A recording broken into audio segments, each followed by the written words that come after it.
चुनाव लोकतंत्र के हृदय की गति माने जाते हैं, परंतु बंगाल में कुछ कुछ वैसा ही हो रहा है जैसा 90 के दशक में बिहार में हुआ करता था। लोकतंत्र के इस पर्व को रक्त रंजित करने के जितने कृत्य बंगाल की सरकार ने किए हैं, वो एक के बाद एक संवैधानिक उपकरणों से एक्सपोज होते जा रहे हैं। यदि तृणमूल की सरकार यह बात कहती है तो यह निर्णय तो न्यायालय ने लिया है। न्यायालय ने बहुत स्पष्ट शब्दों में कहा है कि जब राज्य के चुनाव आयोग ने ही डिमांड की थी फोर्सेस की, तो वो कैसे कह सकते हैं कि फोर्सेस नहीं आने चाहिए, और कौन सा फोर्स आना चाहिए यह चुनाव आयोग का अधिकार नहीं था।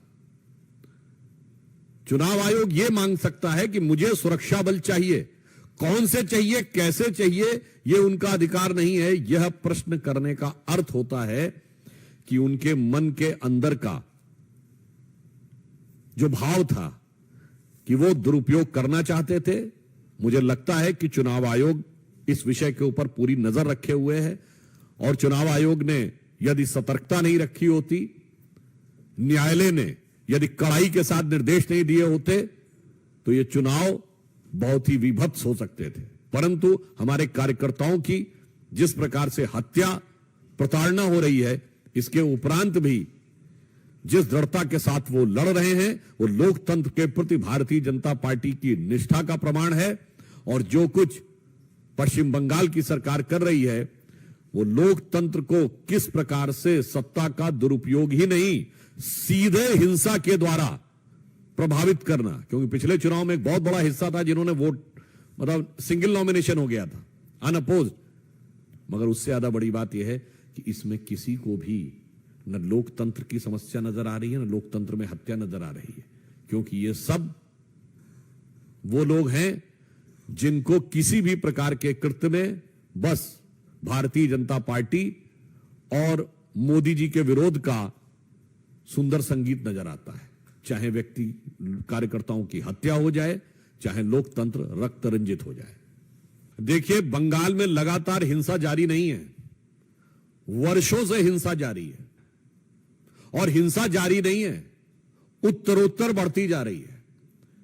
स्थितियां बद से बदतर होती चली जा रही हैं, और हिंसा का स्वरूप यह है कि भारतीय जनता पार्टी के कार्यकर्ताओं की हत्या हो रही है, कम्युनिस्ट और कांग्रेस कार्यकर्ताओं की भी हत्या हो रही है। और इतना ही नहीं, आप सोचिए कि बंगाल को उस मुकाम पे ले जाके पहुंचा दिया है कि तृणमूल कांग्रेस के गुट आपस में एक दूसरे के विरुद्ध हिंसात्मक कार्रवाइयां कर रहे हैं, वो एक दूसरे की हत्या करवाने में लगे हुए हैं। यह दर्शाता है कि बंगाल की वह भूमि जिसे बंगाली भद्र लोग कहा जाता था, जो कला और संस्कृति के लिए पूरे विश्व में जानी जाती थी, जिसकी एक वैश्विक पहचान थी, सिर्फ राष्ट्रीय पहचान ही नहीं, वो आज पश्चिम बंगाल की सरकार में तृणमूल कांग्रेस के इस कार्यकाल में पूरी तरीके से हिंसा, भ्रष्टाचार और अपराधियों को प्रत्यक्ष राजनीतिक संरक्षण देने के दुर्दांत अपराध की भागी हो गई है। अपराधियों को जिस प्रकार से सत्ता का संरक्षण देकर उनसे हिंसा करवाई जा रही है, यह अपने आप में भारत की राजनीति का बहुत दुखद उदाहरण है। इसीलिए मैंने कहा, दुर्दांत अपराध की भागी हो रही है पश्चिम बंगाल की सरकार। और उससे ज्यादा दुख यह है कि ये उस प्रांत के हैं जहां से कला, संस्कृति, ज्ञान और विज्ञान का केंद्र भारत में रहता था, वो आज अपराध, खतरनाक तुष्टीकरण, राष्ट्र विरोधी गतिविधियों और लोकतंत्र के अंदर हिंसा का पूरे भारत में एक दुखद और दर्दनाक उदाहरण बन के उभरा है।